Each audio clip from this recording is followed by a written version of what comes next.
ठीक है, तो जो हमने कल पढ़ा था, जो इक्वेशन को हमने बहुत ही ध्यान से देखा था, उसी को आज हम लोग डायग्राम के फॉर्म में सीखने की कोशिश करते हैं ना, कि जो फोटोसिंथेसिस होगा उसे आप एक सिंपल से भाषा में कैसे याद करोगे ना। तो देखो सिंपल सा है, आपको फोटोसिंथेसिस पढ़ना एकदम सिंपल तरीका बता रहा हूं। फोटोसिंथेसिस को सीखने का सबसे आसान तरीका जो दिमाग में आपको फिट हो जाएगा।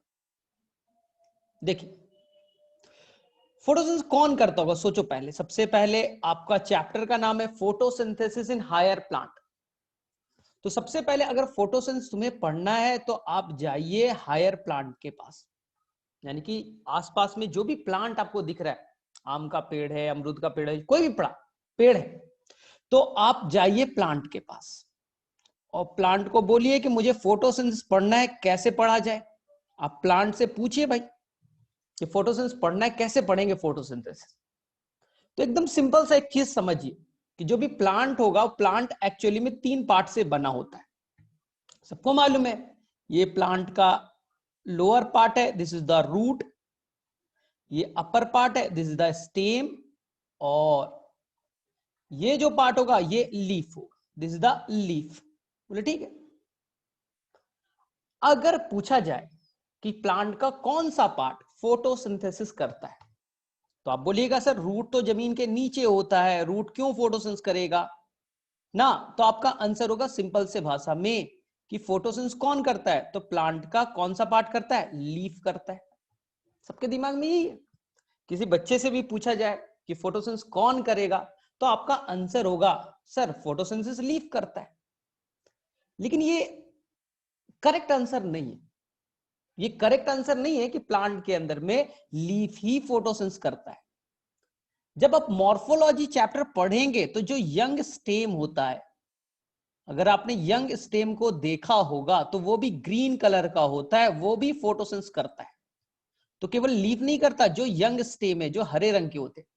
अभी स्टेम बना है, अगर नया प्लांट बन ही रहा है और जो इसका स्टेम है वो ग्रीन कलर का है, तो ग्रीन कलर वाला पार्ट जो है ना वो भी फोटोसिंथेसिस करेगा। यहां तक आपने पढ़ा है कि फ्लावर के अंदर एक पार्ट होता है जिसको आप कहते हो कैलिक्स। फ्लावर के अंदर 4 वॉल होते हैं, सबसे आउटर वाला ग्रीन कलर का ही तो होता है कैलिक्स। उसके एक यूनिट को आप कहते हैं सेपल। कैलिक्स के एक पार्ट को क्या कहते हैं आप, सेपल कहते हैं।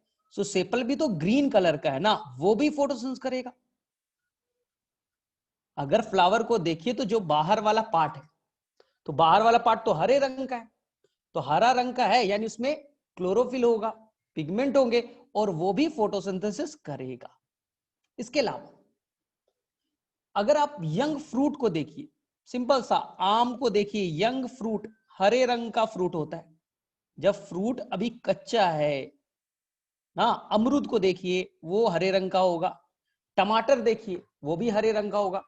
तो जो भी फ्रूट है अभी वो कच्चा, अभी पका नहीं है, तो जो भी कच्चा फ्रूट होता है, अनराइपेंड फ्रूट होता है, यंग फ्रूट होता है, वो भी हरे रंग का है, यानी वो भी ग्रीन कलर का है, यानी वो भी फोटोसिंथेसिस करता है। क्यों करता है ग्रीन कलर का, ये हरे रंग का मैंगो है तो ये फोटोसिंथेसिस क्यों करता है, फोटोसिंथेसिस करेगा तब वो फोटोसिंथेसिस से वो क्या बनाएगा, ग्लूकोज बनाएगा, स्टार्च बनाएगा, फिर यहां जाके स्टार्च स्टोर्ड हो जाएंगे ना। तो जो भी यंग फ्रूट होते हैं वो भी हरे रंग के, वो भी फोटोसिंथेसिस करता है। तो सर बाद में येलो कलर का क्यों हो जाता है, आम जो है स्टार्टिंग में हरे रंग का है, कच्चा है, बाद में येलो कलर का हो गया, थोड़ा रेड कलर का हो गया, सर क्यों, क्योंकि अब वहां पास क्लोरोफिल खत्म हो गया। वो ग्रीन कलर वाला येलो कलर में क्यों हो गया, क्योंकि वो अट्रैक्टिव कलर का हो जाए। अट्रैक्टिव कलर से क्या होगा फायदा, क्योंकि आएगा कोई भी बर्ड्स आएगा, कोई भी एनिमल्स आएगा इस फ्रूट को खाने के लिए, अट्रैक्टिव कलर का है तब खाएगा, खाएगा तो उसका सीड क्या होगा, उस सीड को ले जाके डिस्पर्स करेगा। सोचो ना, अगर जंगल में बहुत सारे आम के पेड़ हैं, हम तो उसे तोड़ेंगे नहीं, तो वो नया प्लांट कैसे जर्मिनेट करेगा, तो उसकी तरफ अट्रैक्ट होगा बर्ड्स, उसकी तरफ अट्रैक्ट होंगे एनिमल्स, उसे खाएंगे, और खाने के दौरान उस फ्रूट का जो सीड है उसे दूसरे ले जाकर के छोड़ देंगे, तो यही कहलाता है डिस्पर्सल ऑफ फ्रूट। इसलिए जो आपका मैच्योर फ्रूट होता है, ओल्ड फ्रूट होता है, वो कलरफुल होता है, लेकिन यंग फ्रूट को फोटोसिंथेसिस करना है तो वो ग्रीन कलर का होगा।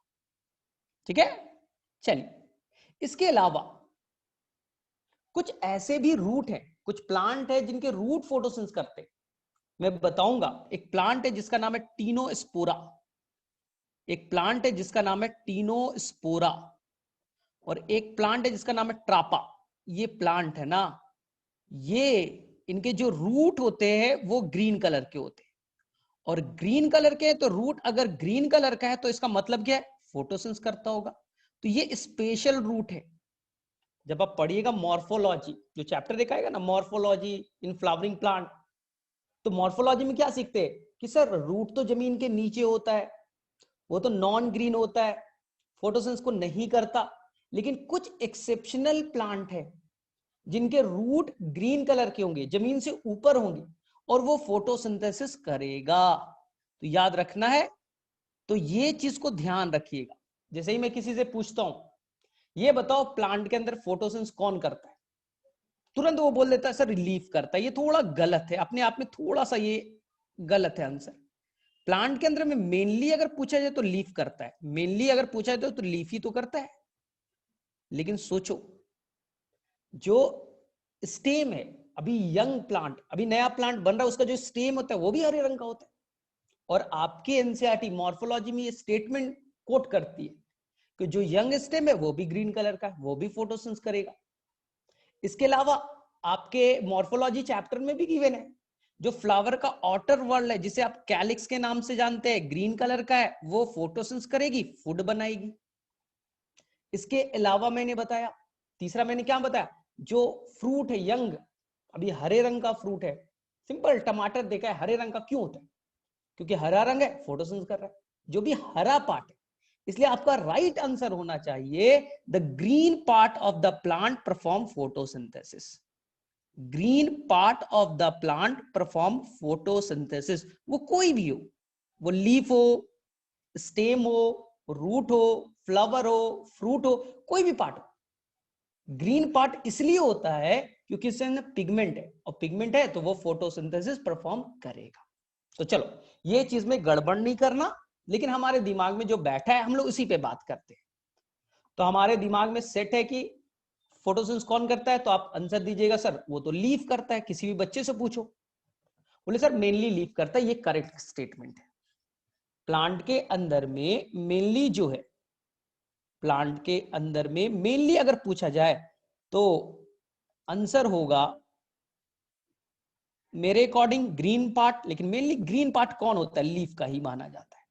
एक पीपल के पेड़ के पास खड़े हो जाइए तो हरा पार्ट कौन होगा, मेनली लीफ ही होगा, यानी लीफ ही फोटोसिंथेसिस करता है। अब जाइए दूसरे चैप्टर में, एनाटॉमी एक चैप्टर पढ़ाऊंगा। एक तो मॉर्फोलॉजी के बारे में थोड़ा सा आपको नॉलेज दे दिया, अब एनाटॉमी एक चैप्टर है आप। एनाटॉमी में बताया गया कि लीफ दिखता कैसा है। लीफ को अगर आप इंटरनल सेक्शन से काट करके देखिए, मॉर्फोलॉजी मतलब बाहर से कैसा दिखता है, लीफ कैसा दिखता है, रूट कैसा दिखता है, स्टेम कैसा दिखता है, बाहरी बनावट को मॉर्फोलॉजी कहते हैं। लेकिन आप इंटरनल माइक्रोस्कोप से देखने की कोशिश करें तो लीफ कैसा दिखता है, इट इज एनाटॉमी। और एनसीईआरटी ने लीफ का एनाटॉमी का फिगर भी बनाया है। बोले सर कैसा है, देखिए लीफ में जब अपर साइड में देखिएगा तो ये मिलेगा इपिडर्मिस। सर इपिडर्मिस में बीच बीच में गैप बना रहे हो, यही तो स्टोमाटा है, यही तो स्टोमाटा है जिससे वो CO2 को इनटेक करेगा। नीचे में भी प्रोटेक्टिव लेयर है, इसका भी नाम है इपिडर्मिस। तो नीचे का नाम लोअर इपिडर्मिस, ऊपर का नाम अपर इपिडर्मिस। बोले ठीक है, तो ये जो ब्लू वाला मैंने बना दिया इसका नाम है इपिडर्मिस।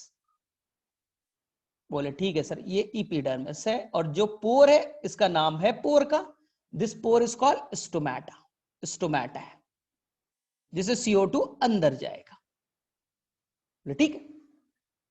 अब इस इपिडर्मिस अपर और लोअर इन दोनों के बीच में कुछ स्पेशल सेल होंगे जिसका एनसीईआरटी नाम देता है मीजोफिल सेल।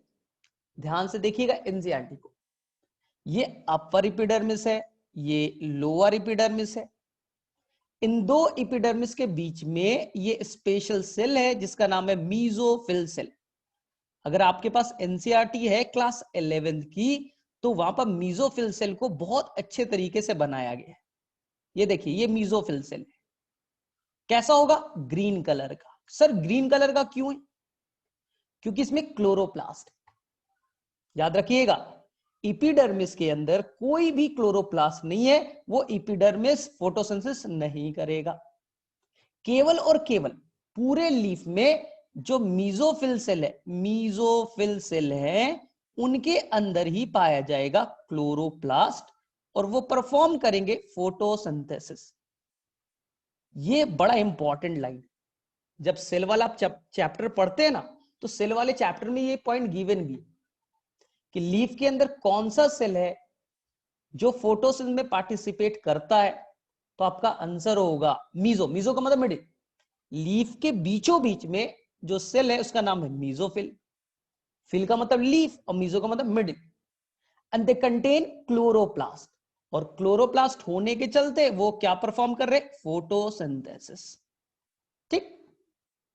लेकिन अगर एनसीईआरटी में थोड़ा और डिटेल में जाए तो मीजोफिल सेल दो तरह का आपको दिखेगा। देखिए नीचे की तरफ जो मीजो है वो देखिए छोटे, नीचे की तरफ भी ग्रीन वाले सेल है लेकिन ये साइज में छोटे हैं, स्फेरिकल दिख रहा है ना। ऊपर की तरफ जो मीजोफिल सेल है वो बड़े हैं और कॉम्पैक्टली अरेंज्ड है। देखिए ऊपर की तरफ जो मीजोफिल है वो बड़े हैं, इलोंगेटेड है, कॉम्पैक्टली अरेंज है। जबकि यहां पर देखिए, यहां पर एयर कैविटी है, यहां पर लूजली अरेंज्ड है।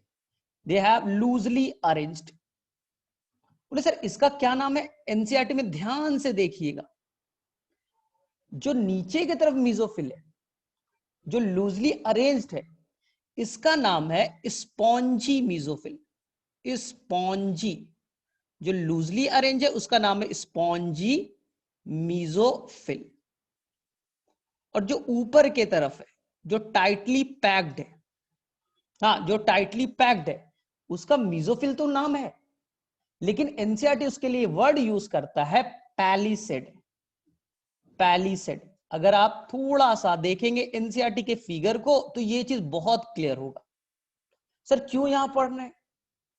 क्योंकि एक्चुअली में ये फिगर आपको ट्रांसपोर्ट इन प्लांट में भी गिवन है, ये फिगर आपको फोटोसिंथेसिस में भी गिवन है, ये फिगर आपको काम आएगा कहां? एनाटॉमी में मेनली है। तो हम लोग फोटोसिंथेसिस पढ़ रहे हैं लेकिन फोटोसिंथेसिस के थोड़ा डिटेल में जाए।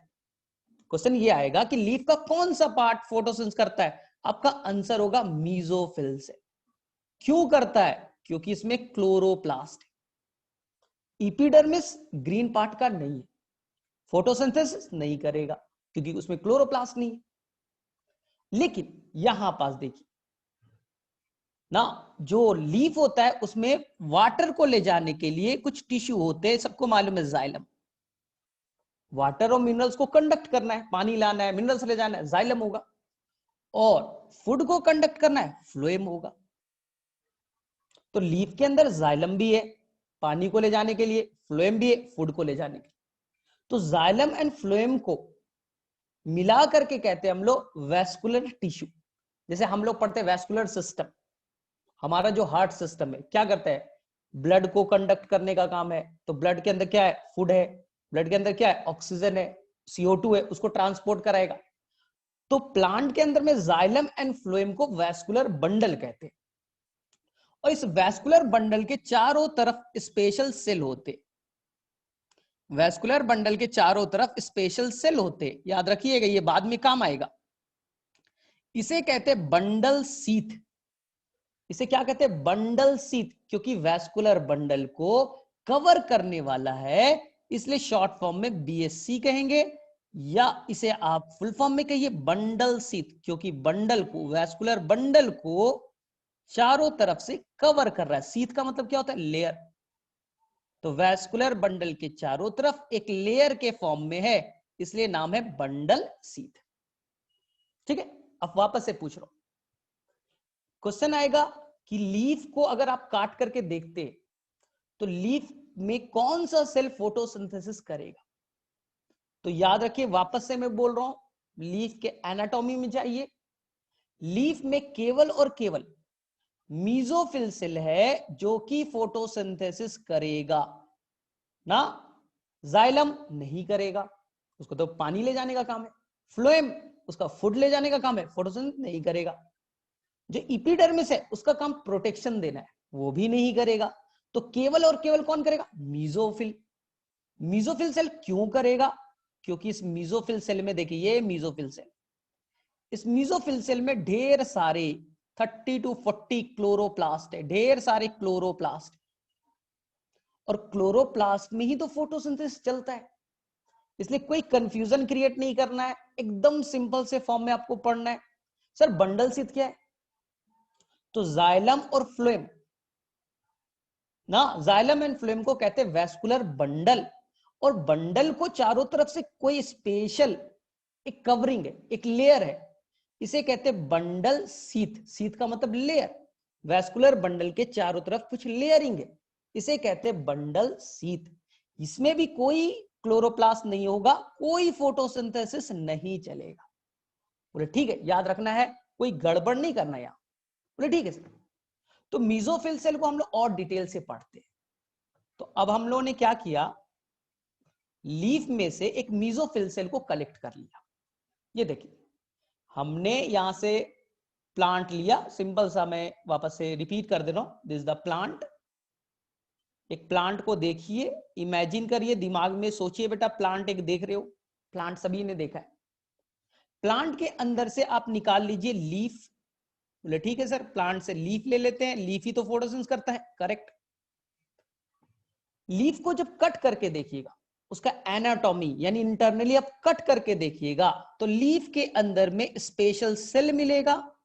एनसीईआरटी का वर्ड है, they have the specialized cell, specialized cell. बोले सर ठीक है, क्या नाम है उसका? उसका नाम है एमएससी, मीजोफिल सेल। यही मीजोफिल सेल क्या रखेगा? क्लोरोप्लास्ट। और क्लोरोप्लास्ट रहेगा तो यही एकमात्र सेल है जो करता है फोटोसिंथेसिस, फोटोसिंथेसिस करेगा। एकदम सिंपल है। चलिए अब देखिए, सर क्यों करेगा मीजोफिल सेल? तो आंसर लिखा है, दे हैव द क्लोरोप्लास्ट। तो ये मैंने एक सिंपल सा फिगर बना दिया, मीजोफिल सेल का एक सेल है, बीच में वैक्यूल होगा। आपको पता है प्लांट सेल में सबसे बड़ा सेल ऑर्गेनल सेंटर पे वैक्यूल होता है, 90% एरिया तक वही रहता है। वैक्यूल सबसे बड़ा सेल ऑर्गेनल माना जाता है, ठीक है। और इसके चारों तरफ से होते हैं ढेर सारे, चारों तरफ से होंगे ढेर सारे chloroplast, they have lot of chloroplast, जिसके अंदर में पिगमेंट होगा और ये फोटोसिंथेसिस परफॉर्म करेगा। तो ये है क्लोरोप्लास्ट। लेकिन आपके एनसीईआरटी एक क्वेश्चन पूछेगी कि क्लोरोप्लास्ट का अरेंजमेंट कैसा होगा। याद रखना, आपके एनसीईआरटी में एक क्वेश्चन पूछा गया है, what is the arrangement of chloroplast, chloroplast कैसे मौजूद होंगे। तो आंसर ध्यान से सुनिएगा, बहुत ही आसान सा क्वेश्चन है, एनसीईआरटी का क्वेश्चन है, इसलिए जानना जरूरी है। ध्यान से देखिए, अगर धूप ज्यादा है, यानी लाइट की इंटेंसिटी ज्यादा है, तेज धूप आ रहा है, यानी लाइट जो है वो ज्यादा अमाउंट में आ रही है, इंटेंस है, यानी गर्मी का दिन है, मई जून का दिन है, और दिन के 12 बजे, धूप ज्यादा है, इंटेंसिटी ज्यादा है, तो क्या होगा? क्लोरोप्लास्ट का अरेंजमेंट सिंपल है, इंटेंसिटी लिख देता हूं, ये ज्यादा है, ऐसे कर रहा हूं, यानी इंटेंसिटी ज्यादा है, और ये मीजोफिल सेल। तो मीजोफिल सेल में जो भी क्लोरोप्लास्ट होगा वो अरेंज हो जाएगा इस तरह से। अगर इंटेंसिटी ज्यादा है तो सारे क्लोरोप्लास्ट एक लाइन में इस तरह से अरेंज हो जाएंगे, सारे क्लोरोप्लास्ट एक लाइन में अरेंज हो जाएगा। क्यों? लाइट में एनर्जी है, एनर्जी बहुत ज्यादा है, तो क्लोरोप्लास्ट को डर है, इसलिए उसे लाइट कम चाहिए, और लाइट ज्यादा आ रहा है, तो क्या करेगा? सब के सब एक लाइन में अरेंज हो जाएंगे, एक लाइन में अरेंज हो जाएंगे, यानी लाइट के पैरेलल अरेंज हो जाएगा। सर अगर ठंड का टाइम है, ठंड का टाइम है, अभी का टाइम, दिसंबर का टाइम, जनवरी का टाइम, इंटेंसिटी कम होगी, हाँ, धूप कम आएगा, इंटेंसिटी कम होगी, और इंटेंसिटी अगर कम होगी तो क्या असर पड़ेगा?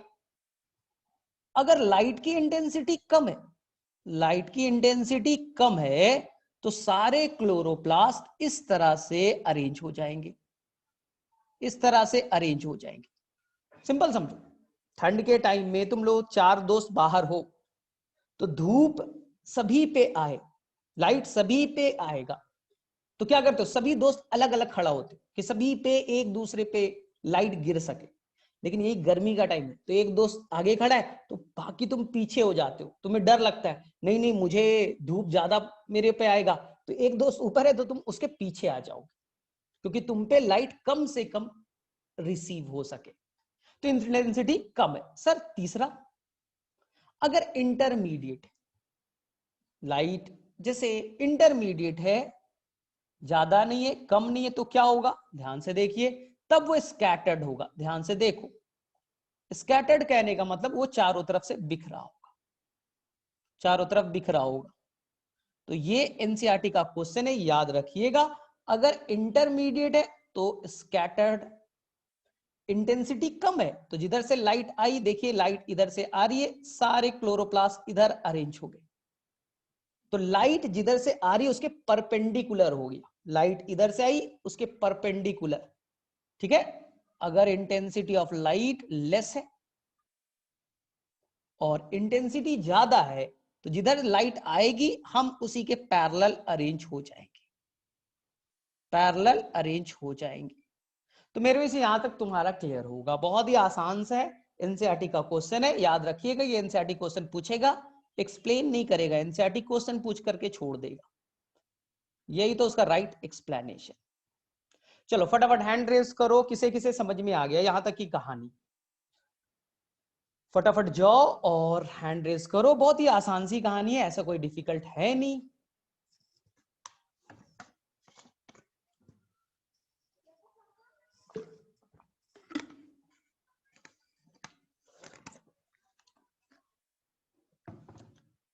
चलो ठीक है, तो यानी यहां तक आपको समझ में आ रहा है, ठीक है। अब देखिए क्या होगा, लास्ट स्लाइड शो कर दो, नहीं शो करूंगा क्योंकि तुम लेट हो, तो तुम्हारी गलती है, तो तुम्हारा काम है रिकॉर्डिंग वाले पार्ट को वापस से देख लेना। लास्ट स्लाइड अगर तुम ये कहना चाहते हो तो ये लास्ट स्लाइड है, ठीक है। और ये तुम्हारी गलती है कि तुमने लेट से ज्वाइन किया, तो थोड़ा उसका मिलना चाहिए, ठीक है। तो रिकॉर्डिंग वाले पार्ट को देख लेना। चलो ठीक है, अब देखिए ध्यान से क्या होगा। अब हम लोग क्या करते हैं कि एक मीजोफिल सेल निकालते हैं। अब हमें पता तो चल गया कि प्लांट के अंदर में लीफ इंपॉर्टेंट है, और लीफ के इंपॉर्टेंट है कौन, मीजोफिल। यानी वापस इसी को, इंपॉर्टेंट कौन है फोटोसिंथेसिस पढ़ने के लिए, प्लांट। प्लांट के अंदर कौन है, लीफ। और लीफ के अंदर इंपॉर्टेंट कौन है, तो मीजोफिल सेल, एमएससी मिजे कहता हूं। और मीजोफिल सेल के अंदर इंपॉर्टेंट कौन है, सर मीजोफिल सेल के अंदर में इंपॉर्टेंट है क्लोरोप्लास्ट। मीजोफिल सेल क्यों कर रहा है फोटोसिंथेसिस, क्योंकि इस मीजोफिल सेल में ढेर सारे क्लोरोप्लास्ट हैं, ढेर सारे क्लोरोप्लास्ट।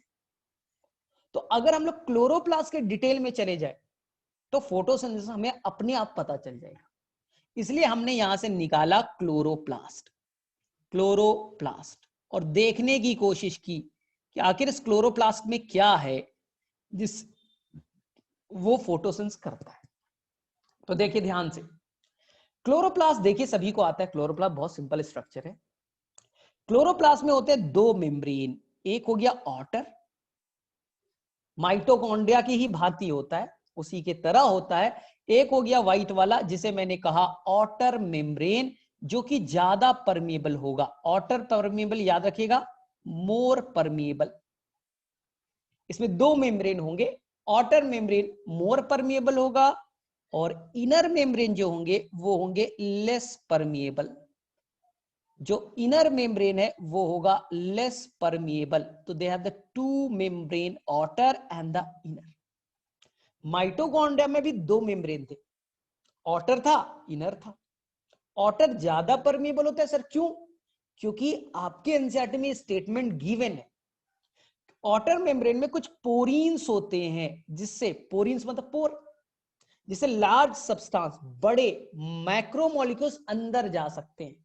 ऑटर मेम्ब्रेन में लार्ज साइज के पोर होते हैं, जिसे पोरीन्स कहते हैं। इससे बड़े मॉलिक्यूल्स आसानी से अंदर जा सकते हैं।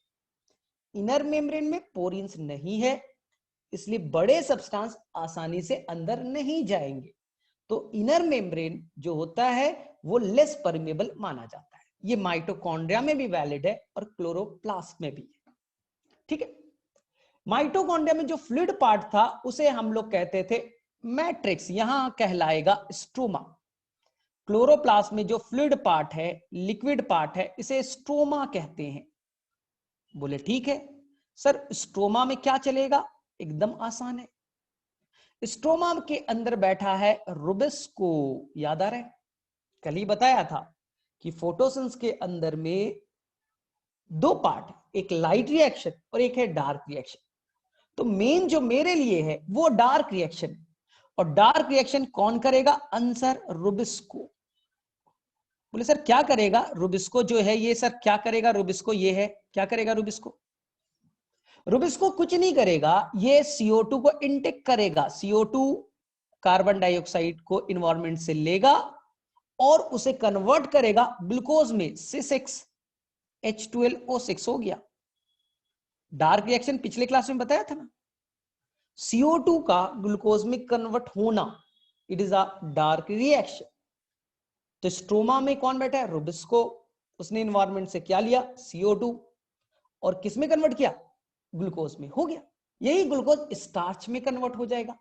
तो आपकी एनसीईआरटी में इस तरह से बनाया होगा स्टार्च ड्रॉपलेट। तो कहानी एकदम सिंपल है, स्ट्रोमा, CO2 आया, ग्लूकोज ने उसे ग्लूकोज में कन्वर्ट कर दिया, ग्लूकोज से बन गए स्टार्च। स्टार्च ड्रॉपलेट के फॉर्म में स्ट्रोमा में पाया जाएगा। बोले ठीक है सर, लेकिन सर रूबिस्को काम करने के लिए तो उसे एटीपी और NADPH चाहिए, ये तो आपने कल बताया था। रूबिस्को को काम करने के लिए ताकत चाहिए, और रूबिस्को को चाहिए हाइड्रोजन डोनर। वो तो सर NADPH है, वो कहां है? इसलिए अब क्लोरोप्लास्ट को लाइट रिएक्शन चलाना पड़ेगा। डार्क रिएक्शन तो हो गया, अब लाइट रिएक्शन को करने के लिए ताकत चाहिए, यानी एटीपी चाहिए। डार्क रिएक्शन को करने के लिए हाइड्रोजन डोनर NADPH चाहिए। कहां से लोगे? इसलिए अब क्लोरोप्लास्ट रन करेगा लाइट रिएक्शन। बोले सर कहां? तो लाइट रिएक्शन कहां होगा? इसलिए जो इनर मेम्ब्रेन है उसी का इनफोल्डिंग है। जो इनर मेम्ब्रेन येलो वाला दिख रहा है, बोले हाँ, उसी का फोल्डेड फॉर्म है, इसे कहते हैं थैलाक्वाइड। ध्यान से सुनिए, जो इनर मेम्ब्रेन है उसी का फोल्डेड फॉर्म है, जिसे कहते हैं थैलाक्वाइड। जब आप माइटोकॉन्ड्रिया पढ़ते थे तो उसका नाम क्रिस्टी था। इसी क्रिस्टी पे, याद कीजिए, इलेक्ट्रॉन ट्रांसपोर्ट सिस्टम था। तो यहां भी वैसे ही हो रहा है, लेकिन ये क्रिस्टी की तरह ना होकर के पूरी तरह से टूट गया और स्टोमा में आ गया। और थैलेक्वाइड एक नहीं है, ग्रुप ऑफ थैलेक्वाइड है, group of bunches of thylakoid है, एक के ऊपर ऊपर स्टैक हो रहा है, गुच्छा बन गया। तो थैलेक्वाइड एक ना होकर के गुच्छों के फॉर्म में, इसी को ग्रैनम कहते हैं, एकदम सिंपल तो है। जो इनर मेम्ब्रेन है उसने अपने आप को इनफोल्ड किया, थैलेक्वाइड बन गया। थैलेक्वाइड एक नहीं है, 100 तक हो सकता। और ये किसमें? बंचेस में, गुच्छों में देख लीजिए। This group of thylakoid, this stacking of thylakoid is called granum. This is called granum, यही ग्रैनम है, दिस इज द ग्रैनम। ठीक है, तो सर कितने ग्रैनम होंगे? ढेर सारे, इसलिए प्लूरल फॉर्म ग्रैना कह दीजिए। ग्रैनम बहुत सारे, इसलिए प्लूरल फॉर्म ग्रैना कह दीजिए। बोले ठीक है सर, लेकिन दो ग्रैनम आपस में जुटे होते हैं स्ट्रोमा लैमेली से। सर क्यों नाम पड़ा? क्योंकि स्ट्रोमा में है, लैमेली मतलब एक मेम्ब्रेनस स्ट्रक्चर, स्ट्रोमा में रन कर रहा है ना। देखिए स्ट्रोमा है, फ्लूइड पार्ट में ही तो रन कर रहा है, नाम स्ट्रोमा लैमेली ना। ये थैलेक्वाइड ये ग्रैनम को आपस में जोड़ करके रखता है। हाँ, तो इसका नाम लिख दे तो बोले सर ये तो हमें आता है, हमने तो पहले भी पढ़ा है इसके बारे में, स्ट्रोमा लैमेली। स्ट्रोमा में है मेम्ब्रेनस स्ट्रक्चर, स्ट्रोमा लैमेली। बोले ठीक है सर। अब क्या होगा, जो आपका ग्रैनम है, दिख रहा है ग्रैनम, तो जैसे एक सिक्का ले लीजिए, एक कॉइन ले लीजिए 1 रुपए वाला, ये हो गया थैलेक्वाइड। और ऐसे ऐसे 100 सिक्के ले लीजिए, एक के ऊपर एक के ऊपर एक के ऊपर, तो ऐसे ऐसे क्या बन गया, गुच्छा बन गया। दिस गुच्छा ना, this stack is called granum. ठीक है। अब बोलेंगे इस ग्रैनम के ऊपर, जो ग्रैनम आपको दिख रहा है, इसी ग्रैनम के ऊपर मौजूद है पिगमेंट। जो आपका था ना, इस ग्रैनम को तोड़ेंगे, अभी तोड़ करके देखेंगे, वहां क्या मिलेगा, पिगमेंट मिलेगा। यही पिगमेंट सनलाइट को पकड़ेगा। सनलाइट आया ग्रैनम पे, पिगमेंट ने सनलाइट को पकड़ लिया और उस लाइट को कन्वर्ट कर दिया केमिकल एनर्जी एटीपी में। सिंपल कहानी है, सनलाइट गिरेगा, सनलाइट को पकड़ता कौन है, केवल एक ही पकड़ सकता है, उसका नाम पिगमेंट है। पिगमेंट कहां है, ग्रैनम पे है। अभी बनाऊंगा, पकड़ लिया और किस में कन्वर्ट कर दिया, एटीपी में। लाइट एनर्जी आया, सन से एनर्जी जो था लाइट एनर्जी, आपने केमिकल एनर्जी में कन्वर्ट कर दिया। दूसरा, जो आपको ग्रैनम है, अंदर में ये वाटर होगा, देखिए यहां वाटर है, वाटर दिख रहा है। जो आपको थैलेक्वाइड दिख रहा है, ये रेड कलर का बना देता हूं, ये थैलेक्वाइड दिख रहा है, बोले हाँ सर दिख रहा है। इस थैलेक्वाइड का जो मेम्ब्रेन है यहीं पर मौजूद है पिगमेंट। ये पिगमेंट है, ये पिगमेंट पूरा पिगमेंट से भरा हुआ है। यही पिगमेंट क्या करेगा, लाइट को पकड़ेगा, लाइट को पकड़ा और उस एनर्जी को यूज करके एटीपी में कन्वर्ट कर दिया। तो light energy, chemical energy ATP के फॉर्म में कन्वर्ट हो गया। बोले ठीक है। अब बचा अंदर में वाटर, ये देखिए अंदर में क्या है, वाटर है, वाटर टूटेगा। बोला था ना, लाइट रिएक्शन में दो ही चीज तो याद रखना है, लाइट गिरा, पिगमेंट ने पकड़ा और उस एनर्जी को यूज कर लिया और कन्वर्ट कर दिया किसमें, एटीपी में।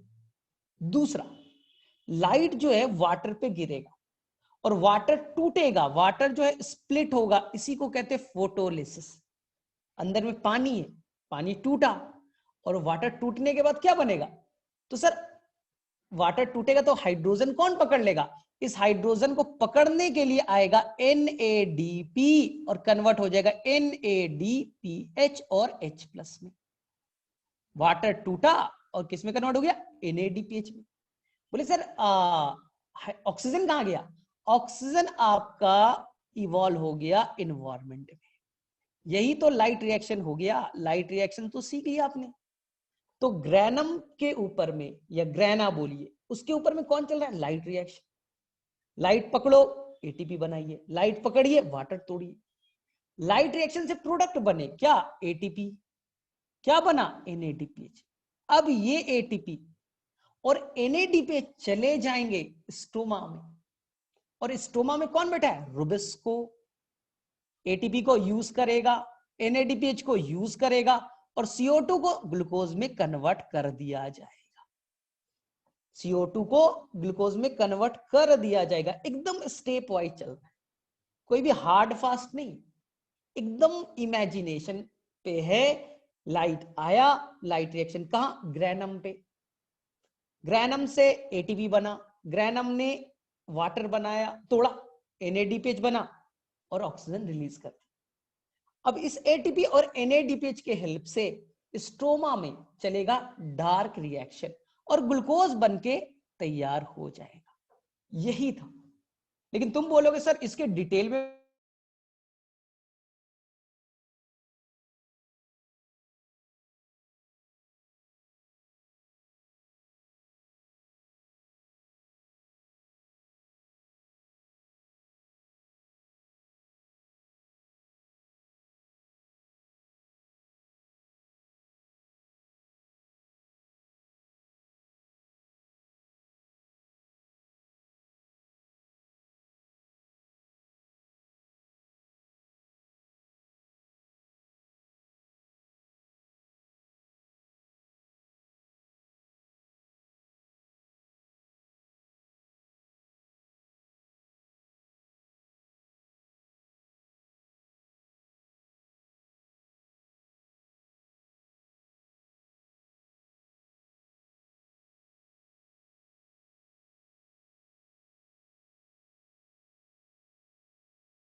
चलो ठीक है। हाँ, तो मेरे में से थोड़ा सा साउंड का इंटरनेट इशू हुआ था।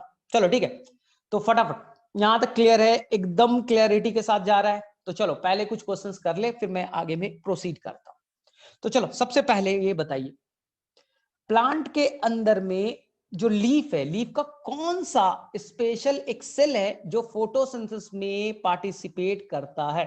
विच is the specialized cell in the leaf which perform photosynthesis? चलो फटाफट आंसर कीजिए। Which is the specialized cell present in the leaf? Leaf के अंदर में स्पेशल सेल कौन सा है जो फोटोसिंथेसिस परफॉर्म करता है? ललितेश क्या है आंसर? अनुभव, सितेश, कल्पना,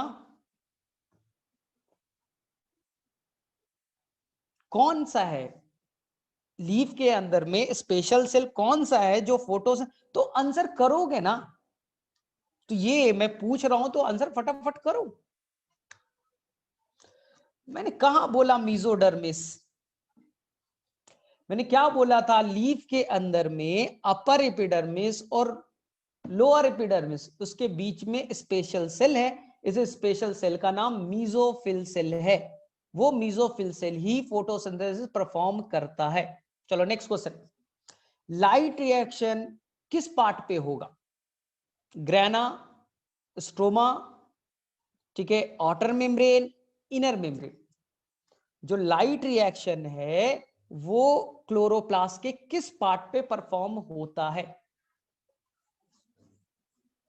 लाइट रिएक्शन जो होता है वो प्लांट के किस पार्ट पे होता है?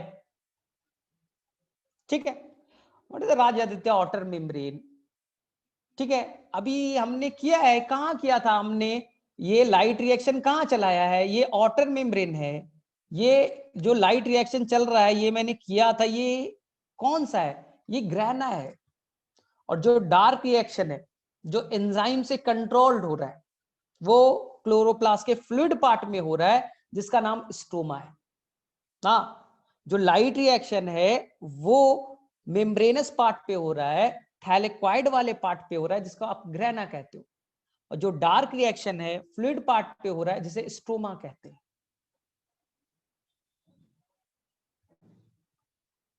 ठीक है, तो अब देखो ध्यान से, ये तुम्हारा क्लोरोप्लास्ट है, outer membrane, this the inner membrane, ये हो गया। अंदर में क्या है? अंदर में ग्रैनम है। इस ग्रैनम को तोड़ करके देखना है, ये ग्रैनम है, इसी के ऊपर हो रहा है लाइट रिएक्शन।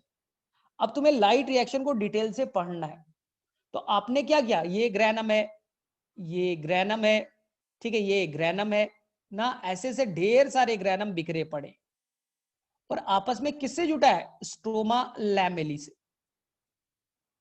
ठीक है, तो जो आपको मेम्ब्रेनस स्ट्रक्चर दिख रहा है जो मेम्ब्रेन से बना है, इसी के ऊपर में चलता है लाइट रिएक्शन। जो लिक्विड पार्ट दिख रहा है, जो फ्लूइड पार्ट दिख रहा है, जो लिक्विड पार्ट अंदर में है, इस लिक्विड पार्ट को स्ट्रोमा कहते हैं जिसपे चलेगा डार्क रिएक्शन। अब उसी पार्ट को हम लोग डिटेल से कर रहे हैं। तो हमने इसे पढ़ने के लिए जो आपका ग्रेना है उसे काट करके बाहर निकाल लिया। तो देखिए ये ग्रेना था, या सिंगुलर फॉर्म में ग्रेनम कह रहे हैं, इसे आपने बाहर निकाल लिया, यही आपका ग्रेनम है। ग्रेनम किससे बना है? तो granum is made of the 200 thylakoid, 200 से 100 थैलेक्वाइड मेम्ब्रेन वाला स्ट्रक्चर मिल गया और बने ग्रेनम। अब ग्रेनम को तोड़िए, तो ग्रेनम को आप तोड़िएगा तो उसका यूनिट क्या मिलेगा? ग्रेनम को तोड़िए तो ग्रेनम का जो यूनिट होगा उसको क्या आपने नाम दिया? थैलेक्वाइड। अब हम लोग थैलेक्वाइड को डिटेल से कर रहे। अब थैलेक्वाइड के अंदर जाइए, तो थैलेक्वाइड को देखिएगा तो थैलेक्वाइड क्या दिख रहा है? थैलेक्वाइड में अंदर में खाली जगह है। देखिए ये खाली जगह को ल्यूमेन कहेंगे, खाली जगह को ल्यूमेन कहेंगे। और पूरा का पूरा जो मेम्ब्रेन वाला पार्ट है, ये पूरा का पूरा मेम्ब्रेन वाला पार्ट है, ये जिसे मैंने ग्रीन कलर से कन्वर्ट कर दिया, ये पूरा का पूरा पार्ट थैलेक्वाइड मेम्ब्रेन कहलाएगा। ये पूरा का पूरा पार्ट थैलेक्वाइड मेम्ब्रेन कहलाएगा। तो ये थैलेक्वाइड का मेम्ब्रेन पार्ट है, तो ये कहलाया थैलेक्वाइड मेम्ब्रेन। और अंदर का खाली जगह इसे हम लोग कहते हैं ल्यूमेन। ल्यूमेन वो जगह होता है जो चारों तरफ से मेम्ब्रेन से कवर्ड हो, खाली जगह जिसके चारों तरफ मेम्ब्रेन हो उसे हम लोग ल्यूमेन कहते हैं। अब हम लोग पढ़ना इसी थैलेक्वाइड मेम्ब्रेन के ऊपर में लाइट रिएक्शन होगा। कैसे होगा ध्यान से देखो, इसी थैलेक्वाइड मेम्ब्रेन के ऊपर में लाइट रिएक्शन होता है ना। अब कैसे होता है यही तो पढ़ना है। तो हमने थैलेक्वाइड मेम्ब्रेन को और बड़ा करके देखते। तो आपके एनसीईआरटी में ये फिगर बना हुआ है, इसलिए मैंने बनाया। आपके एनसीईआरटी में ये बना हुआ है थैलेक्वाइड मेम्ब्रेन, इस तरह का देखिएगा। हाँ, इसी फिगर को मैंने और बड़ा कर दिया, देखिए इतना बड़ा कर दिया। ये थैलेक्वाइड मेम्ब्रेन है, ये देखिए ये ग्रीन वाला जो पार्ट है ये थैलेक्वाइड मेम्ब्रेन है। मेम्ब्रेन किससे बना होता है? जैसे आपका प्लाज्मा मेम्ब्रेन है, फॉस्फोलिपिड बाइलेयर से। तो ये मेम्ब्रेन है, फॉस्फोलिपिड बाइलेयर से बना हुआ ये मेम्ब्रेनस स्ट्रक्चर है, ये मेम्ब्रेन है। अंदर में जो खाली जगह है इसका नाम होगा ल्यूमेन। अंदर को जो खाली जगह है इसका नाम है ल्यूमेन। आया समझ में? अब ये क्या है सर? तो वापस से सीख लो। ठीक है, ये क्या है? तो ये है थैलेक्वाइड मेम्ब्रेन, ये मेम्ब्रेन वाला पार्ट है। इसी मेम्ब्रेन के ऊपर में पाए जाएंगे पिगमेंट। ध्यान से सुनो, इसी थैलेक्वाइड मेम्ब्रेन पे पाया जाएगा ग्रुप ऑफ पिगमेंट। कोई एक दो नहीं, एनसीईआरटी का वर्ड है 100 ऑफ पिगमेंट, यानी यहां पर पिगमेंट के गुच्छे होंगे। तो दे हैव ना 100 ऑफ पिगमेंट। कहा जाता है 250 से 400 तक, 250 से 400 पिगमेंट पाए जाएंगे इस थैलेक्वाइड मेम्ब्रेन पे। हाँ, ग्रुप ऑफ पिगमेंट समझो, 250 से 400 पिगमेंट के गुच्छे हैं। ये पूरे मेम्ब्रेन पे 250 से 400 पिगमेंट के गुच्छे। बोले सर पिगमेंट के गुच्छे को क्या कहेंगे, क्लस्टर को क्या कहेंगे, उस झुंड को क्या कहेंगे? तो इस पिगमेंट का जो झुंड है इसी को कहते हैं हम लोग photo system. This is called the photo system. जो पिगमेंट है 250 से 400, इस पूरे पिगमेंट के जो गुच्छे हैं, इस बंच को हम लोग कहते हैं फोटो सिस्टम। क्लियर है? तो बोले सर इसमें क्या क्या होगा, इस फोटो सिस्टम में जो पिगमेंट के गुच्छे उसके अंदर क्या होगा? जो पूरे मेम्ब्रेन पे बिखरे पड़े, ऐसा नहीं एक दो है, बहुत सारे फोटो सिस्टम इस पे बिखरे पड़े ना, पूरी तरह से कवर्ड है। ठीक है, क्लियर है? कोई दिक्कत नहीं यहां तक। ये पूरा तरह से, ये क्या है व्हाइट वाला, ये फोटो सिस्टम। फोटो सिस्टम में क्या है अब उसके डिटेल में जाइए। तो ये है आपका फोटो सिस्टम। फोटो सिस्टम जो है वो दो तरह का है। एनसीईआरटी में देखिएगा तो फोटो सिस्टम कितने तरह का होगा? दो तरह का। जो फोटो सिस्टम पहले पाया गया उसका नाम होगा फोटो सिस्टम 1, PS1। देखो नाम में लिखा सिंपल, फोटो सिस्टम 1। जो पहले डिस्कवर्ड हुआ उसे PS1 कहेंगे, फोटो सिस्टम 1। और जो बाद में डिस्कवर्ड हुआ, जिसकी डिस्कवरी बाद में हुई, उसे कहेंगे PS2, फोटो सिस्टम 2। तो फोटो सिस्टम दो तरह के, एक होगा फोटो सिस्टम 1 जो पहले पाया गया, और जो बाद में डिस्कवर्ड हुआ, बाद में ढूंढा गया, उसका नाम है फोटो सिस्टम 2। तो आपसे पूछा जाएगा कितने तरह के फोटो सिस्टम? बोले दो तरह के। फोटो सिस्टम कहां होते हैं? तो आंसर होगा थैलेक्वाइड मेम्ब्रेन पे। अब फोटो सिस्टम बना किस चीज से? अब क्वेश्चन पूछा जाएगा कि फोटो सिस्टम आके बने किस चीज से। तो ध्यान से सुनिए, मैं फोटो सिस्टम बनाने का तरीका सिखा रहा हूं। फोटो सिस्टम बने किस चीज से? तो मैंने क्या बनाया था, फटाफट देखिए वापस से। ये थैलेक्वाइड का मेम्ब्रेन बना दिया। बोले ठीक है सर, थैलेक्वाइड का मेम्ब्रेन। इस थैलेक्वाइड मेम्ब्रेन पे है फोटो सिस्टम। जैसे ये फोटो सिस्टम है, this is the photo system, ये फोटो सिस्टम है। सर ये फोटो सिस्टम में है क्या? तो ध्यान से देखो, ये फोटो जो सिस्टम है इसे शॉर्ट फॉर्म में पीएस कहते हैं, फोटो सिस्टम। फोटो सिस्टम के अंदर पाए जाएंगे पिगमेंट। बोले सर कौन कौन सा पिगमेंट? इसमें पाया जाएगा क्लोरोफिल ए जो मेन है, ठीक है। उसको सपोर्ट करने के लिए होगा क्लोरोफिल बी। सी मत डालिएगा क्योंकि मैंने सी और डी जो पिगमेंट बोला है वो होते हैं, लेकिन वो एल्गी में पाए जाते हैं। हम तो प्लांट का पढ़ रहे, हम प्लांट में फोटोसिंथेसिस पढ़ रहे, तो प्लांट के अंदर में ए को सपोर्ट करने के लिए बी चाहिए, एल्गी में डी चाहिए, एल्गी में सी चाहिए, तो कंफ्यूज नहीं होना है, ए के सपोर्ट करने के लिए बी होगा। इसके अलावा पाए जाएंगे कैरोटीन, ठीक है, और पाया जाएगा ज़ैंथोफिल। ज़ैंथोफिल, ठीक है, यहां तक कोई गड़बड़ नहीं करोगे। ज़ैंथोफिल, कैरोटीन और ज़ैंथोफिल को मिला करके आप लिख सकते हैं कैरेटिनोइड्स। कैरोटिनोइड्स, बोले ठीक है।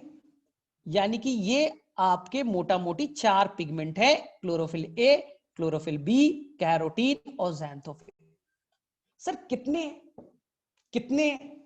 तो मैंने क्या बोला था, क्लोरोफिल के बेटा 100 प्लस 100 200 तो क्लोरोफिल ए के होंगे, 50-60 क्लोरोफिल बी, कुछ कैरोटीन, कुछ ज़ैंथोफिल। लगभग 250 से 400 पिगमेंट है। 250 से 400 पिगमेंट मिलने के बाद में बनता है फोटो सिस्टम।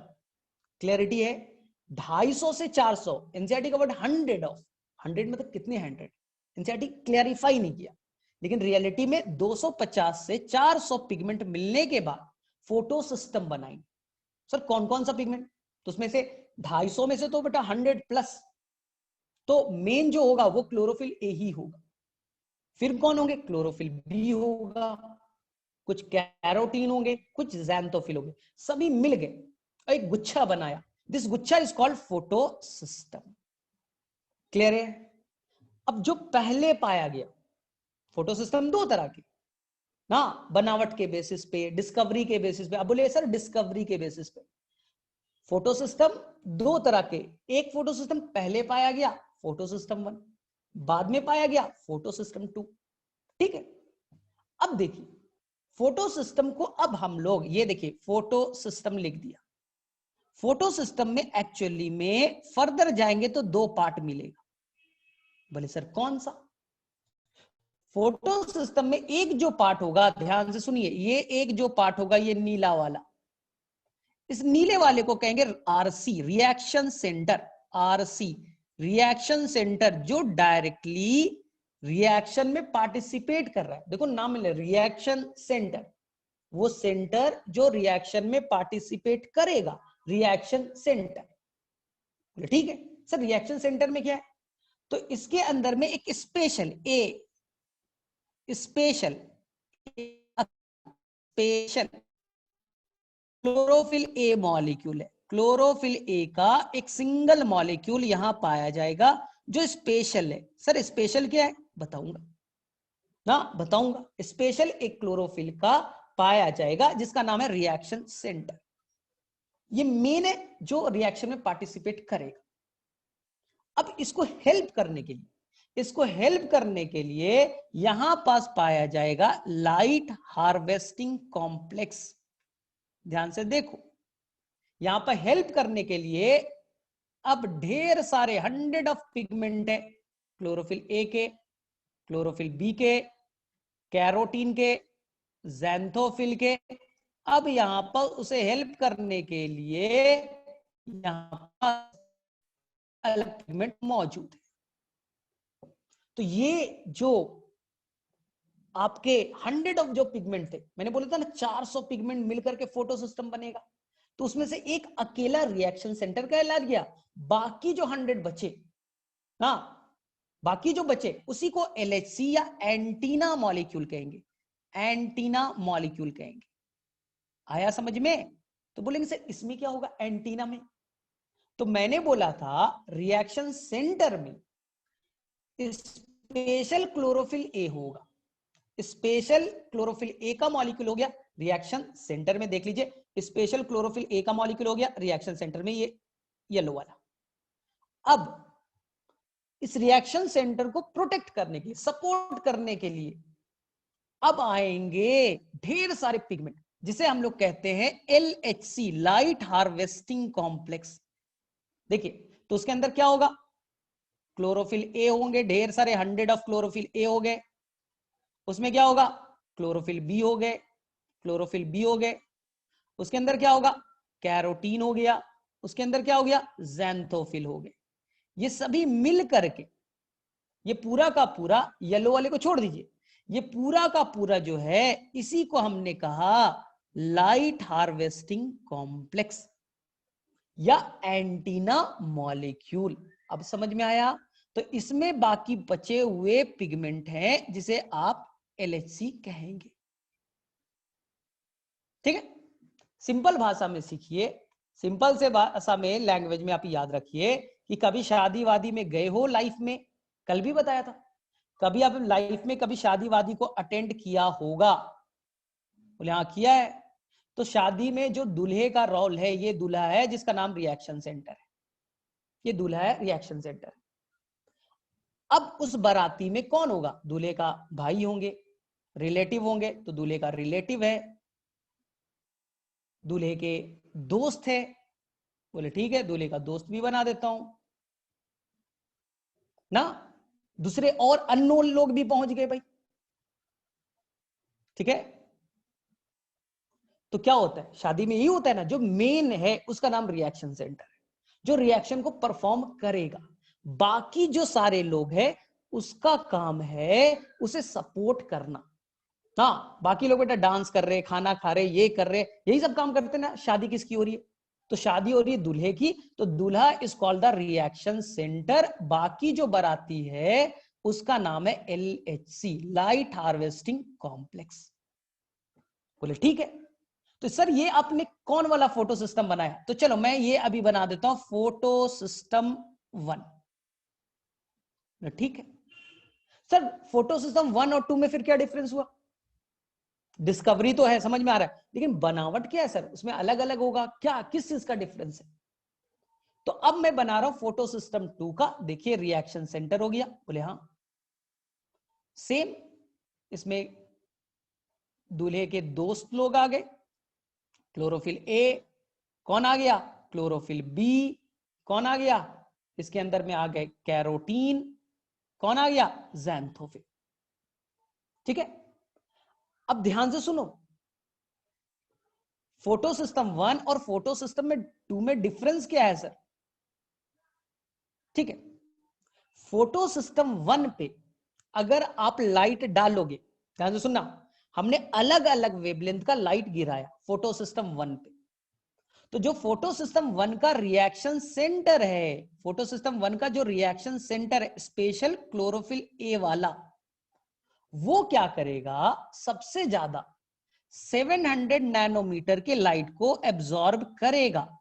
जो रिएक्शन सेंटर है उस पे मैंने कई तरह के वेवलेंथ के लाइट को डाला, 660 डाला, 668 डाला, 700 डाला, 720 डाला, 730 डाला, बहुत तरह का लाइट डाला, लेकिन उसका जो रिएक्शन सेंटर यानी जो दूल्हा है वो सबसे ज्यादा 700 नैनोमीटर के लाइट को सबसे ज्यादा एब्जॉर्ब करेगा। इसलिए आपको याद रखना है, फोटो सिस्टम 1 में जो रिएक्शन सेंटर है उसी को हम लोग कहेंगे बाद में जाके P700, क्योंकि उसका जो रिएक्शन सेंटर है 700 नैनोमीटर के लाइट को सबसे ज्यादा एब्जॉर्ब करता है। सर PS2 में अब क्या है? PS2 में भी अलग अलग वेवलेंथ का लाइट डालिए, 660 डालिए, 670 डालिए, 680 डालिए, 690 डालिए, 700 डालिए, बहुत तरह का डालिए। तो जो PS2 का रिएक्शन सेंटर है वो सबसे ज्यादा एब्जॉर्ब करता है 680 नैनोमीटर के वेवलेंथ के लाइट को, 680 नैनोमीटर वाले लाइट को सबसे ज्यादा पकड़ेगा। तुम्हें मैंने पैसा दिया, कोई एक अननोन छोटा बच्चा है, उसको 10 का रुपए दे दो, 20 वाला दे दो, 50 का दे दो, 500 वाला दे दो, 2000 का नोट दे दो, 500, ठीक है। तो अब मैं पूछा छोड़ दो, तो वो बच्चे का मूड है ना, उसको कलर पसंद है, रेड वाला, या ब्लैक वाला, ग्रे वाला, तो उस नोट को सबसे ज्यादा वो रख लेगा। तो सिंपल समझिए कि आपने उस रिएक्शन सेंटर पे कई तरह के वेवलेंथ के लाइट को डाला, तो सबसे ज्यादा वेवलेंथ के लाइट को जो पकड़ेगा, कौन सा पकड़ा, 680 नैनोमीटर के वेवलेंथ को सबसे ज्यादा एब्जॉर्ब करेगा। इसलिए इस रिएक्शन सेंटर को आप P680 के नाम से जानिएगा, P680 के नाम से आप जानिएगा, क्योंकि 680 को सबसे ज्यादा ये एब्जॉर्ब करना पसंद करता है। ठीक है, और PS2 में 680 और PS1 में P700। एकदम क्लैरिटी है, दिमाग में एकदम क्लैरिटी बना के रखिए, तभी आपको इंटरेस्ट के साथ में ये चीज समझ में आएगा। ठीक है, तो चलो फटाफट बताइए, ये बताइए फोटो सिस्टम कितने तरह के, फटाफट फोटो सिस्टम कितने तरह के, how many types of photo system. ठीक है, क्या क्या नाम है फोटो सिस्टम का, नाम क्या है, बहुत ही आसान सा क्वेश्चन मैंने पूछा। तो सिंपल है कि फोटो सिस्टम दो तरह के, एक का नाम PS1 है, एक का नाम PS2 है। चलिए सेकंड, PS1 में जो रिएक्शन सेंटर होगा वो किस नाम से जाना जाएगा। फोटो सिस्टम 1 में जो रिएक्शन सेंटर होगा, जो एक स्पेशल क्लोरोफिल ए का बना हुआ है, उसपे मैंने कई तरह के वेवलेंथ के लाइट को डाला, तो वो किस वेवलेंथ के लाइट को सबसे ज्यादा एब्जॉर्ब करना पसंद करेगा। इसलिए फोटो सिस्टम 1 का जो रिएक्शन सेंटर होता है उसे हम लोग P700 भी कहते हैं, P700 भी कहते हैं। चलिए ठीक है, चलिए बताइए फोटो सिस्टम 2 में जो रिएक्शन सेंटर है वो किस वेवलेंथ के लाइट को एब्जॉर्ब करना सबसे ज्यादा पसंद करेगा। फोटो सिस्टम 2 में तो बोले सर 680 को सबसे ज्यादा पकड़ेगा। अगर 680 को सबसे ज्यादा पकड़ेगा, 680 को सबसे ज्यादा पकड़ेगा, तो इसलिए उसे कहेंगे P680, उसे क्या कहेंगे, P680। ठीक है, अब बताइए हमने PS1 और PS2 किस बेसिस पे नाम रखा है। PS1 और PS2 दो नाम रखा है, 1 और 2 किस बेसिस पे, रिएक्शन के बेसिस पे, डिस्कवरी के बेसिस पे, नेचर के बेसिस पे, हमने किस बेसिस पे 1 नाम दिया और 2 नाम दिया। सिंपल सा क्वेश्चन है, हमने जो फोटो सिस्टम 1 बोला और 2 बोला, इसके पीछे क्या रीजन है। मैं तो आंसर सिंपल सा है, पहले कौन सा डिस्कवर्ड हुआ, जो पहले डिस्कवर्ड हुआ उसे 1 कहेंगे, जो बाद में डिस्कवर्ड हुआ उसे 2 कहेंगे। एकदम सिंपल सी कहानी है। चलो नेक्स्ट, फोटो सिस्टम में दो पार्ट है, photo system is consist of 2 parts. बताइए कौन कौन से। Photo system is consist of 2 parts. तो मैंने क्या बोला, शादी को याद रखिए, शादी के अंदर एक दूल्हा होगा, दूल्हे का नाम रिएक्शन सेंटर, और बाकी लोग, जो बाकी लोग होंगे उनका नाम होगा, जो बारात आप बोलते हो उनका नाम होगा लाइट हार्वेस्टिंग कॉम्प्लेक्स, LHC, या उसी को कहेंगे हम लोग एंटीना मॉलिक्यूल, उसी को हम लोग क्या कहेंगे, एंटीना मॉलिक्यूल। चलिए नेक्स्ट क्वेश्चन, फोटो सिस्टम के अंदर कितने पिगमेंट पाए जाएंगे, फोटो सिस्टम के अंदर में कितने पिगमेंट पाए जाएंगे। एनसीईआरटी का वर्ड है 100 ऑफ पिगमेंट, आपका क्या वर्ड है, आपका वर्ड क्या है। एनसीईआरटी ने बोला 100 ऑफ पिगमेंट, यानी बहुत सारे 100 पिगमेंट मिल करके एक गुच्छा बनाएगा, इस गुच्छे को फोटो सिस्टम कहेंगे। लेकिन हमारे अकॉर्डिंग 250 to 400, इस जो फोटो सिस्टम में 4 तरह के पिगमेंट कौन कौन से पाए जाएंगे, इस फोटो सिस्टम में 4 तरह के पिगमेंट कौन कौन से पाए जाएंगे, फटाफट।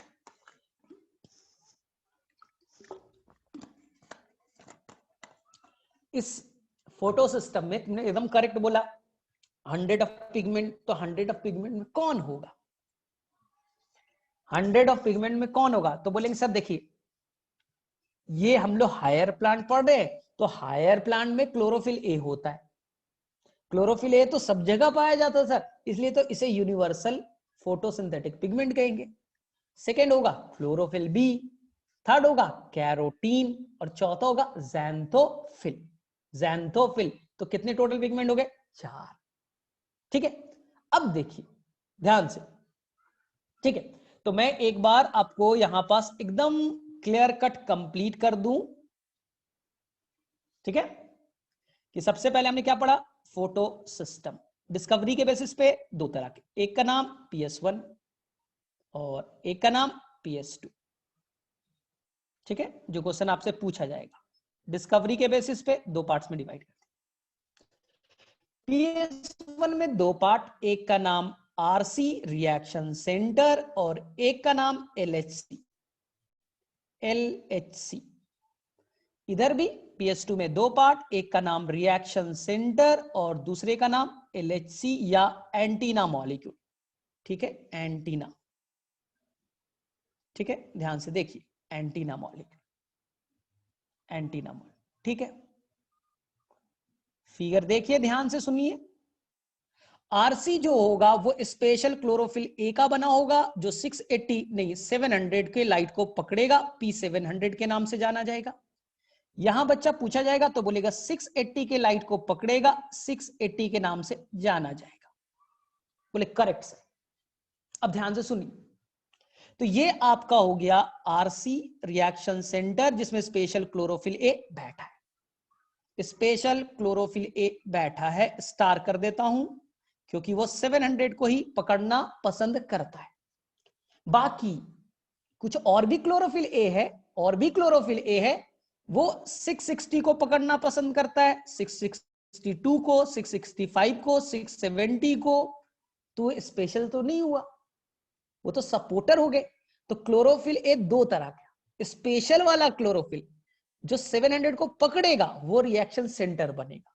बाकी क्लोरोफिल ए वो स्पेशल नहीं है, क्योंकि 700 को नहीं पकड़ रहे, वो LHC का पार्ट बने। फिर आ गए chlorophyll B, chlorophyll B.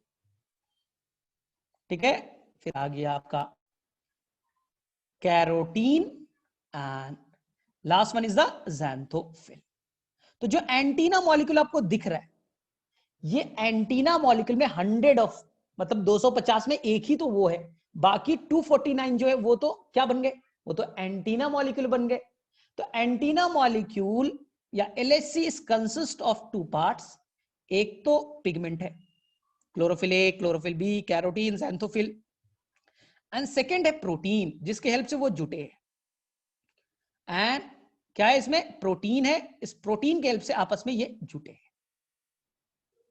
Clarity? इसी तरह से फोटो सिस्टम 2 है।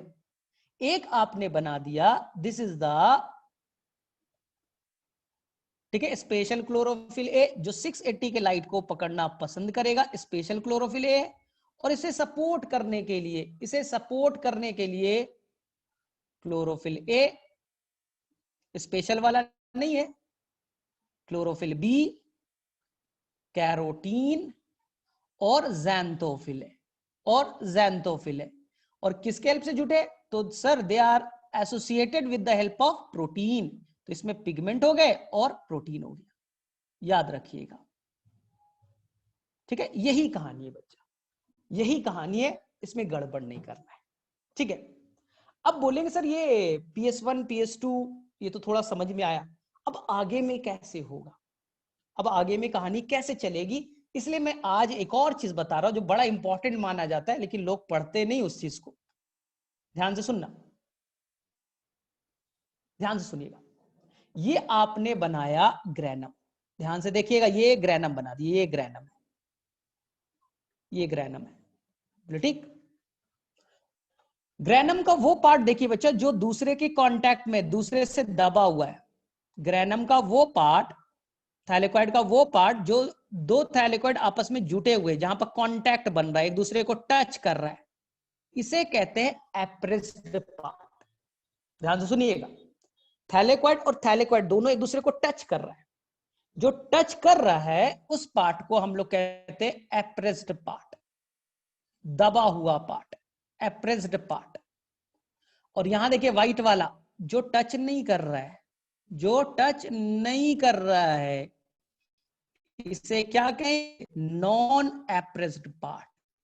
इसे क्या कहेंगे? Non appressed part. आया एकदम क्लियरिटी? जो टच कर रहा है, एक थैलेकॉइड दूसरे थैलेकॉइड के टच किया, तो ये टच पार्ट वाला, दोनों टच कर रहे हैं ना, इसे कहेंगे एप्रेस्ड। और जो टच नहीं कर रहा है इसे कहेंगे non appressed part. Non appressed part. तो जो नॉन एप्रेस्ड पार्ट है और जो एप्रेस्ड पार्ट है, ध्यान से देखिए, जो नॉन एप्रेस्ड पार्ट है वहां केवल पाया जाएगा फोटो सिस्टम 1। थोड़ा याद रहेगा आपको, जो नॉन एप्रेस्ड पार्ट है वहां पास केवल पाया जाएगा फोटो सिस्टम 1। नॉन एप्रेस्ड है, नॉन एप्रेस्ड है, फोटो सिस्टम 1 केवल पाया जाएगा। और जो एप्रेस्ड पार्ट है, जो दबा हुआ है, वहां पास फोटो सिस्टम 1 और फोटो सिस्टम 2 दोनों पाए जाएंगे।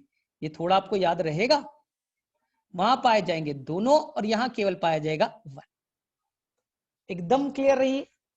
वापस से देखिए कि गड़बड़ ना हो, वापस से देखिए गड़बड़ ना हो। ये थैलेकॉइड गुच्छा बनाया, ग्रैनम कहलाया। ग्रैनम कहलाया ना। ये भी मैंने थैलेकॉइड का गुच्छा बना, ग्रैनम कहलाया। दो ग्रैनम आपस में जुटे स्ट्रोमा लैमेली से। ठीक है? जहां पा दोनों दबे हुए, व्हाइट वाला पार्ट देखिए, एप्रेस्ड व्हाइट वाला पार्ट, एप्रेस्ड व्हाइट वाला पार्ट, एप्रेस्ड दबे हुए पार्ट। और जो दबे हुए पार्ट है, एप्रेस्ड पार्ट है, वहां पाया जाएगा दोनों, PS1 और PS2। और जो नॉन एप्रेस्ड पार्ट है, रेड वाला, आप देखिए, तो रेड वाला पार्ट है non appressed part. Non appressed part वहां पाया जाएगा कौन सा? ओनली, लिख लीजिए, ओनली PS1। और एप्रेस्ड में बोथ। तो ये बताइए मुझे, ये जो स्ट्रोमा लैमली है वो एप्रेस्ड है, नॉन एप्रेस्ड है? तो यहां क्या पाया जाना चाहिए? फटाफट आंसर कीजिए। स्ट्रोमा लैमली क्या है ना? तो PS2 के पाए जाने की बेटा तभी पाया जाएगा जब दो मेम्ब्रेन एक दूसरे को टच करेंगे, एप्रेस्ड पार्ट पे होगा। और जो स्ट्रोमा लैमली है वो तो किसी को टच नहीं कर रहा है, वो तो टच नहीं कर रहा है, स्ट्रोमा लैमली तो किसी को टच नहीं कर रहा है। तो अब बताइए, ये तो नॉन एप्रेस्ड हो गया, ये तो नॉन एप्रेस्ड हो गया, किसी से तो टच नहीं कर रहा है। ठीक है, ये मेम्ब्रेन किसी को टच तो नहीं कर रहा है, एक ही लेयर था, तो ये भी हो गया नॉन एप्रेस्ड। तो यहां भी केवल पाया जाएगा फोटो सिस्टम 1। ठीक है, तो ये आपको थोड़ा सा याद रखना पड़ेगा। चलो ठीक है, तो मैं फटाफट, ठीक है, आज हम लोग यहाँ पर करते हैं, लेकिन मैं कुछ क्वेश्चन आपसे पूछ लेता हूँ, इसके बाद में मैं आपको बताता हूँ। चलो फटाफट, चलो फटाफट, पहला क्वेश्चन ये बताइए कि लीफ के अंदर में कौन सा स्पेशल सेल है जो फोटोसिंथेसिस करता है? चलो 8 क्वेश्चन पूछूंगा, फटाफट आंसर करना सभी लोग, जो भी मैंने पढ़ाया फटाफट क्वेश्चन कर। लीफ के अंदर में स्पेशल सेल कौन सा है जो फोटोसिंथेसिस परफॉर्म करेगा? Which is the special cell which perform photosynthesis in the leaf? तो बहुत ही आंसर है, आंसर आसान सा है, मीजोफिल सेल। चलिए ठीक है, नेक्स्ट क्वेश्चन, नेक्स्ट क्वेश्चन, कौन सा पार्ट प्लांट का कौन सा पार्ट फोटोसिंथेसिस करता है? ऑप्शन सुनिएगा। Second option calyx, third option, ठीक है, young fruit, fourth option young stem, और fifth option all the above. Plant के अंदर में कौन सा पार्ट फोटोसिंथेसिस करेगा? ठीक है, तो आंसर बेटा ये मत बोलिएगा, मेनली आपको आंसर होना green part of the plant. तो ग्रीन पार्ट में लीफ आ गया, ग्रीन पार्ट के अंदर में कैलिक्स भी आ गया, ग्रीन पार्ट के अंदर में आपका यंग स्टेम भी आ गया, और ग्रीन पार्ट के अंदर में आपका यंग फ्रूट भी आ गया, अनराइपेंड फ्रूट भी आ गया।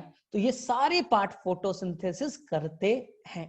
चलिए नेक्स्ट क्वेश्चन, ये बताइए कि जो लाइट रिएक्शन का साइट कहां है?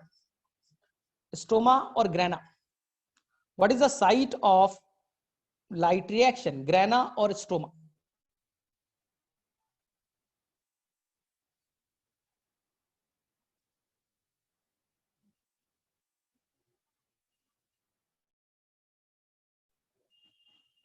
ठीक है, चलिए, what is the site of dark reaction? What is the site of dark reaction? What is the site of dark reaction? Answer is the stroma. Which enzyme is essential for conversion of CO2 into glucose? Dark reaction को चलाने के लिए एक special enzyme चाहिए जो stoma में मौजूद होता है, CO2 को पकड़ता है और NADPH में कन्वर्ट करता है।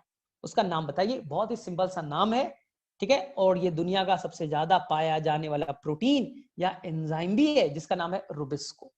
चलिए ठीक है, नेक्स्ट क्वेश्चन, ठीक है, नेक्स्ट क्वेश्चन ये बताइए कि जो फोटो सिस्टम होते हैं वो दो पार्ट से कंसिस्ट है, नाम बताइए। Etch photo system is consist of, और राजादित्य अभी रुबिस्को का फुल फॉर्म नहीं जानना है, अभी काम जानू ना, फुल फॉर्म तो कोई भी याद कर लेता है, मैंने फंक्शन जानना। हाँ बताइए, etch photo system is consist of two parts, बताइए क्या क्या उसका नाम होगा।